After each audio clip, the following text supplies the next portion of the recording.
मुश्किल के नाज़रीन, अस्सलामु अलैकुम। आज की हम इस वीडियो में जानेंगे कि एमएस वर्ड में इन मैनुअल नंबरिंग को उर्दू की नंबरिंग स्टाइल में किस तरह बदलते हैं। तो चलिए शुरू करते हैं आज की इस वीडियो को।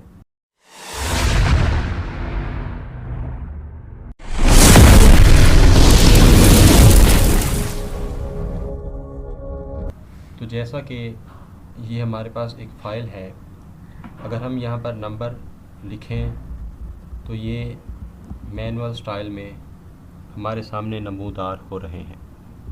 अगर हमने इन नंबर्स को उर्दू स्टाइल में लेकर जाना है तो उसका तरीक़ाकार यूँ है कि उसके लिए आप फाइल्स से ऑप्शंस को क्लिक करें, यहाँ से एडवांस,